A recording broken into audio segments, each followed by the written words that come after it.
Halo guys, gimana kabarnya? Semoga kalian semua sehat selalu dan dilimpahkan rezekinya. Pada video kali ini saya akan membahas film yang berjudul Operation Red Sea. Lalu bagaimana keseruannya guys? Silahkan ambil posisi yang santai dan dengarkan baik-baik alur filmnya.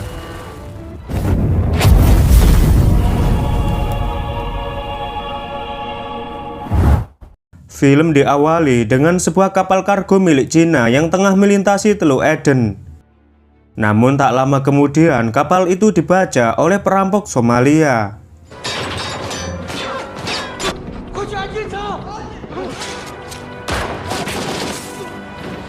Pasukan elit Angkatan Laut Cina yang disebut Jialong segera mengerahkan pasukannya yang terlatih untuk melaksanakan operasi penyerbuan dan penyelamatan para sandera di kapal kargo tersebut.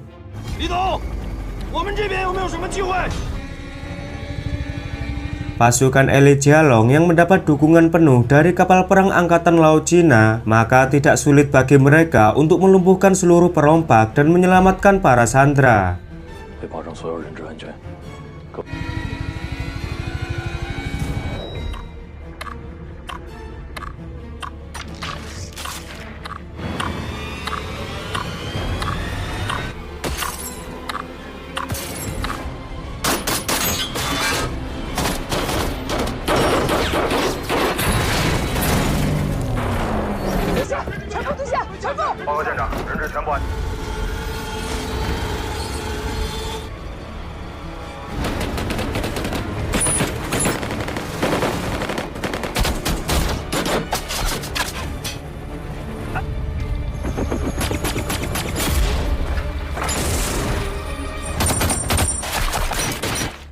Setelah keberhasilan misi di perairan Somalia, Angkatan Laut Cina yang bertugas di perairan Laut Merah mendapat kabar darurat dari markas pusat. Mereka diperintahkan segera menuju ke Timur Tengah untuk mengevakuasi warga negara Cina yang disandra di sebuah wilayah yang bernama Yawayire. Pemerintah di sana tidak bisa mengendalikan jalannya pemerintahan karena saat itu sedang terjadi konflik perang saudara. Situasi diperparah saat pasukan pemberontak memutuskan untuk bergabung dengan para kelompok teroris yang bernama Zaka yang dipimpin oleh Zayid. Dengan kekuatan pasukannya, Zayid berhasil menguasai negara itu.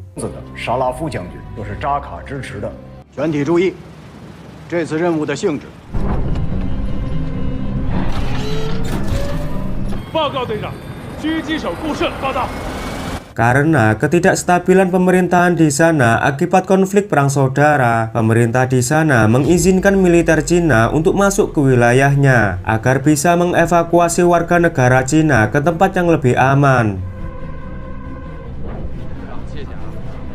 Di sisi lain, seorang jurnalis Tionghoa Prancis bernama Xianan bersama asistennya yang bernama Samsul sedang menyelidiki kasus transaksi rudal ilegal di sana. Dari informasi yang mereka dapatkan bahwa seorang kepala perusahaan sumber energi yang bernama William diketahui memiliki sebuah benda yang disebut benda kuning.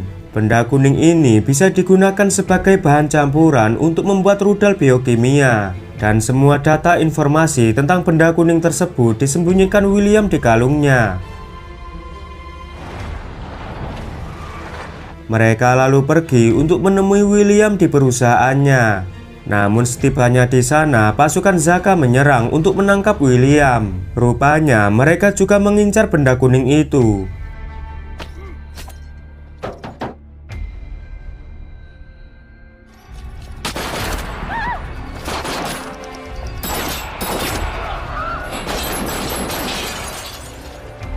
Mereka akhirnya harus terlibat dalam penyerangan karena berusaha menyelamatkan William.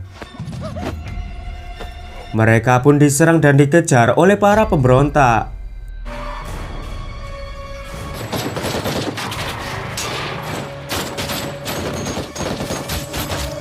Namun sialnya, mobil yang mereka tumpangi malah jatuh ke jurang.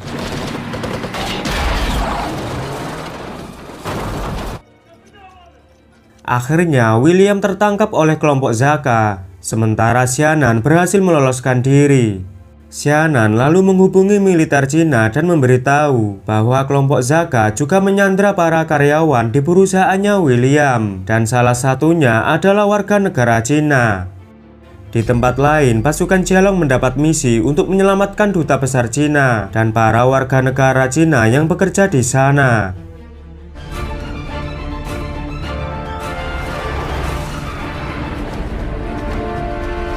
Tapi di tengah jalan mereka disergap oleh pasukan Zaka.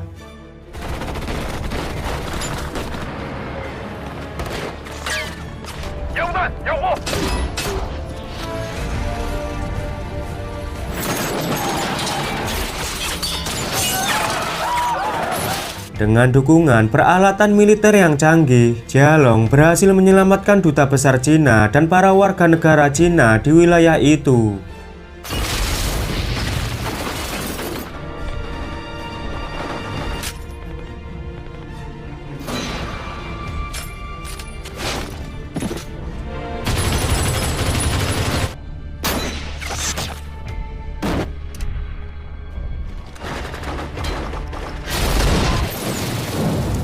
Baru saja menyelesaikan misi, mereka kembali mendapat penugasan baru. Kali ini mereka diperintahkan untuk menyelamatkan seorang karyawan warga negara Cina yang disandra oleh kelompok Zaka.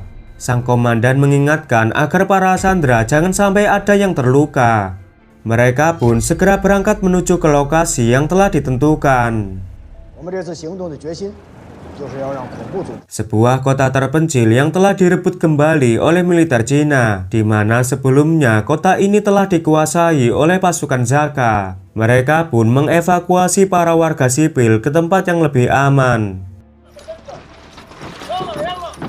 Ketika bertemu dengan Xianan sang jurnalis, mereka diberitahu bahwa kelompok Zaka telah menangkap William karena William mengetahui informasi benda kuning itu dan ia memiliki dokumen penting untuk membuat rudal biokimia dalam jumlah besar. Jika benda kuning itu sampai jatuh ke tangan para kelompok pemberontak, maka banyak orang tidak berdosa yang akan menjadi korban.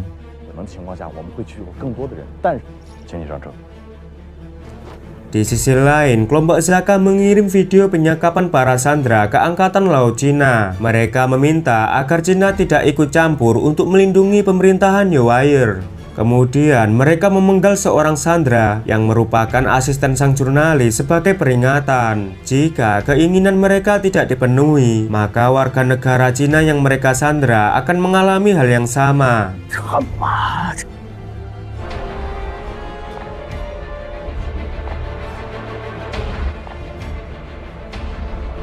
Adegan selanjutnya, pasukan Jialong dan militer setempat sedang membawa warga sipil. Namun di tengah perjalanan, mereka lagi-lagi disergap oleh kelompok Zaka.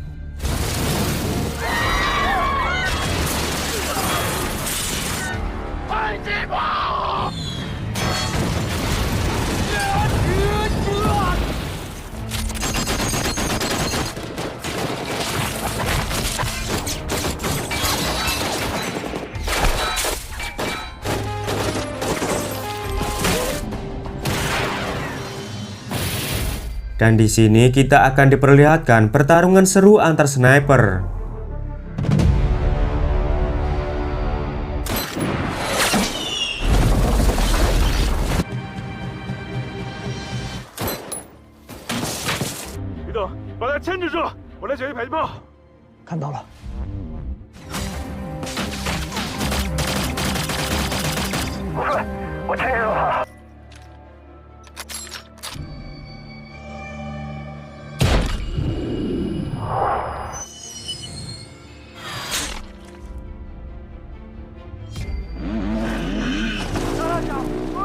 Akibat penyerangan itu, semua warga sipil pun tewas.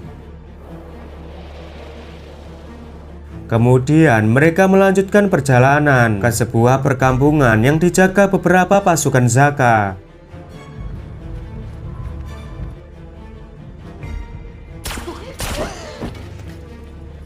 Mereka merebut tempat itu dan mendapat informasi tentang lokasi pusat komando pasukan Zaka dan tempat para warga sipil disandra. Jurnalis kemudian meminta kepada kapten pasukan Jialong untuk juga menyelamatkan asistennya. Dia kemudian diberitahu bahwa asistennya telah dibunuh oleh pasukan Zaka. Mendengar itu, Xianan sangat bersedih. Mereka lalu mengatur strategi penyelamatan dengan berbagai tim di sana. Ada tim penyergapan, tim penyamaran, dan tim penembak jitu, serta satu lainnya untuk menjaga satelit agar mereka bisa terhubung dengan pangkalan militer di Laut Merah. Mereka lalu menyusup ke pusat komando dengan menyamar sebagai pasukan Zaka untuk mencari keberadaan para sandera.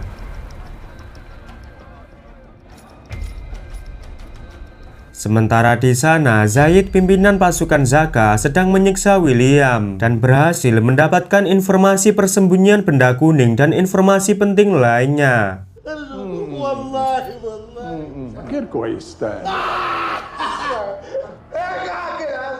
Zaid bersama beberapa pasukannya pergi menuju ke lokasi penyimpanan benda kuning. Sang jurnalis yang menemukan sandera warga Cina kemudian diam-diam bertukar posisi. Informan kelompok Zaka yang telah mengetahui keberadaan pasukan Cina dan melaporkannya ke Zaid. Zaid pun memerintahkan anak buahnya untuk segera mengeksekusi mati para sandera Cina.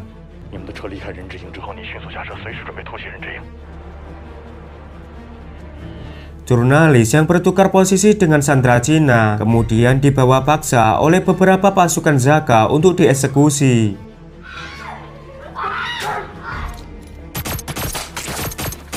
Dan beruntungnya dia berhasil diselamatkan oleh sang kapten pasukan Jialong.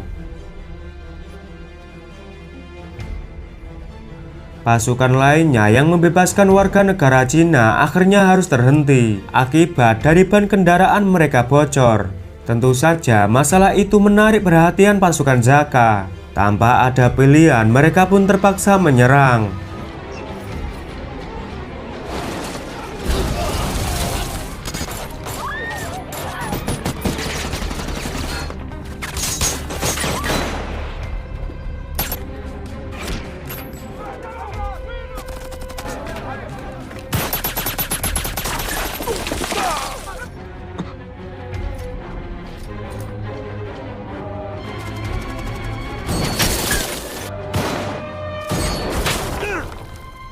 وضعية تحت السراب قتل النصر.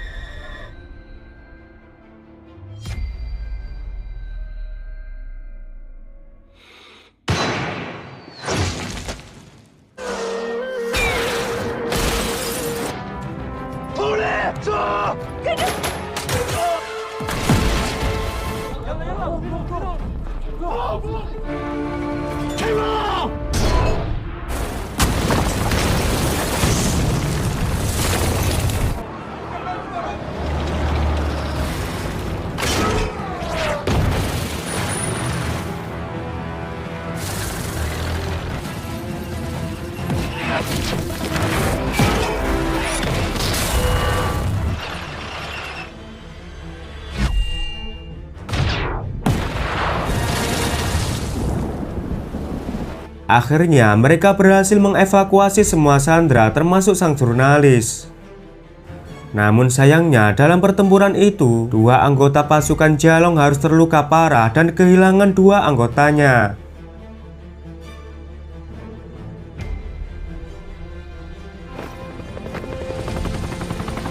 Empat prajurit yang tersisa memutuskan untuk terus mengejar dan mendapatkan benda kuning.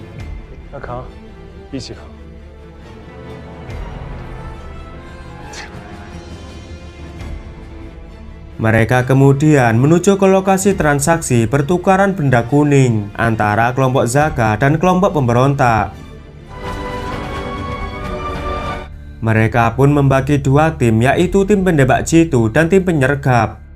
Para penembak jitu mengambil posisi untuk melindungi tim penyergap dan melumpuhkan pasukan Zaka yang berjaga di sana. Sang kapten akan mengintai di lokasi transaksi antara pasukan Zaka dan pasukan pemberontak. Sementara Song Li menuju ke lokasi pesawat kargo yang akan membawa benda kuning. Zaid kemudian menerima laporan bahwa mereka akan dikhianati pasukan pemberontak. Pasukan pemberontak pun akhirnya dihabisi oleh pasukan Zaka.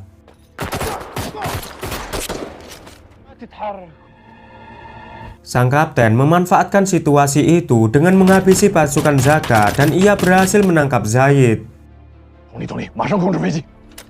Sementara Song Li kemudian berduel dengan salah satu pasukan Zaka untuk menguasai pesawat kargo.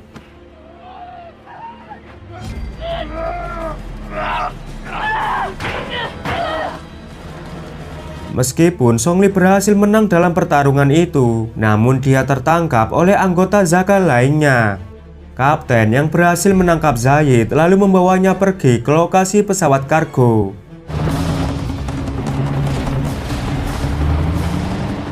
Tim penembak jitu melindungi sang kapten dan menghancurkan para pasukan Zaka yang mengejarnya.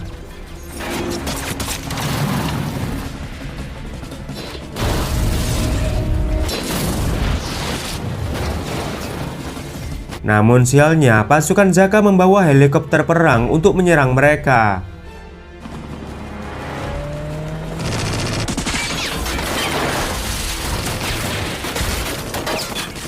Kapten kemudian diminta untuk melepaskan Zaid, atau Song Li akan ditembak mati oleh anggota Zaka yang menangkapnya.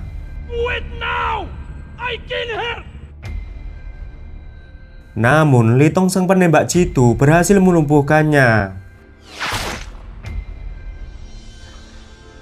Kemudian Zaid bunuh diri. Sang kapten berusaha menghabisi pasukan Zaka yang tersisa.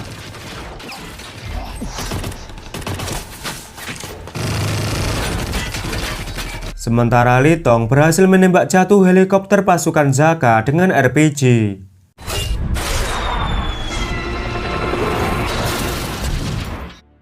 Sebelum pergi, sang kapten mengambil kalung yang berisi data benda kuning.